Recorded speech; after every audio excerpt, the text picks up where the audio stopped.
This is Exodus 2, 11 through 21. Chapter 2, verse 11 through 21.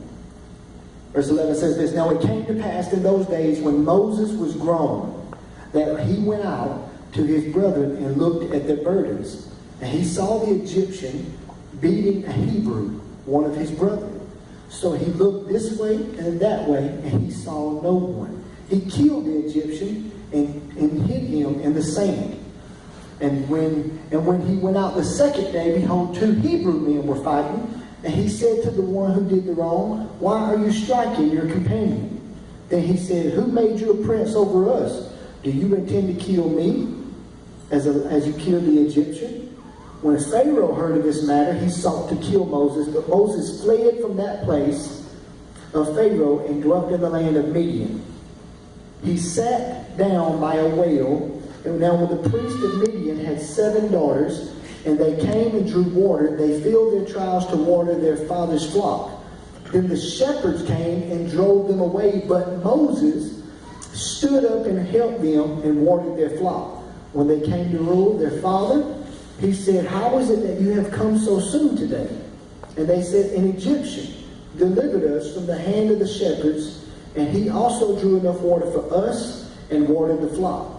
So he said to his daughters, 'Where is he? Why is it that you have left the man? Call him that he may eat bread.' Then Moses was content. Moses was content to live with the man, and he gave Zipporah, his daughter, to Moses to marry." A little history on Moses. Moses was abandoned by his parents.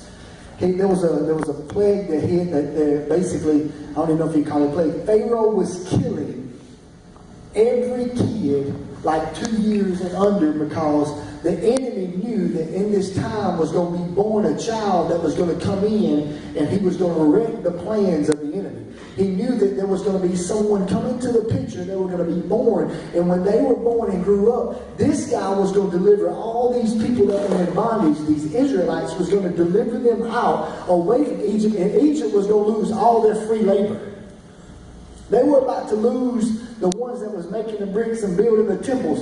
And Pharaoh was like, "No, this ain't going to happen, so let's kill every kid 2 years and under." So what this family did, they hid this kid named Moses for a certain amount of time. And after they hid him for a while, it's like, we can't hide him any longer. Let's put him in a basket. They put tar in a basket, put him in the river, passed it down the river, and then an Egyptian woman found the baby and raised the baby as own. So he was, check this out, he was abandoned by his parents, and then he was adopted.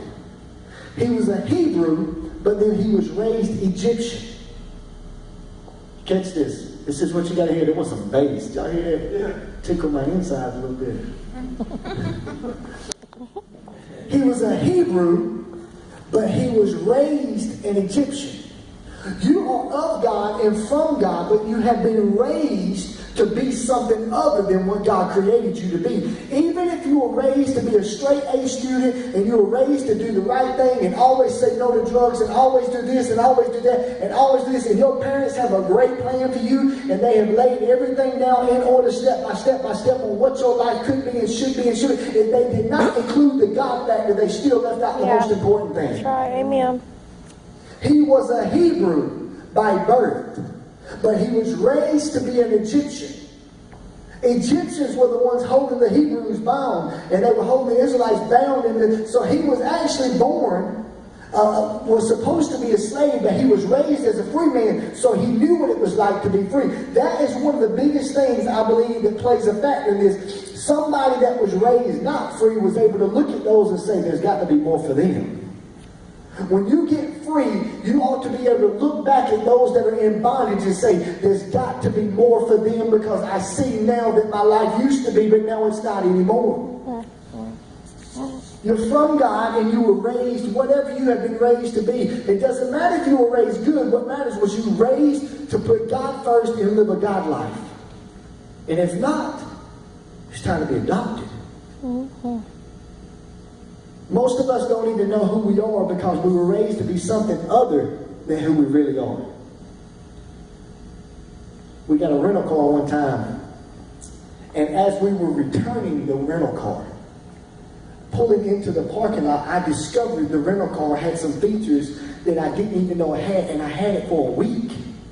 And I was almost ticked. I was like, I just want to keep it a couple more days because I just now noticed this thing would do this. But I didn't know about the car.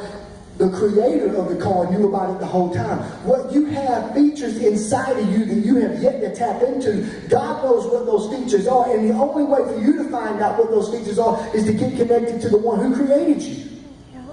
How would you imagine this? Imagine that there's people in here. What if you were created to be a multi-millionaire that builds the kingdom of God and you didn't even know it yet? Wouldn't you want to know that? I'm thinking, man, if that's what I'm supposed to... What if you were created to lead a generation of youth in a direction that would rock the whole nation? I don't want to wait until my time is expired, I'm on my deathbed, and I'm about to cash in and go to heaven and realize, oh, that's the plan you have for me?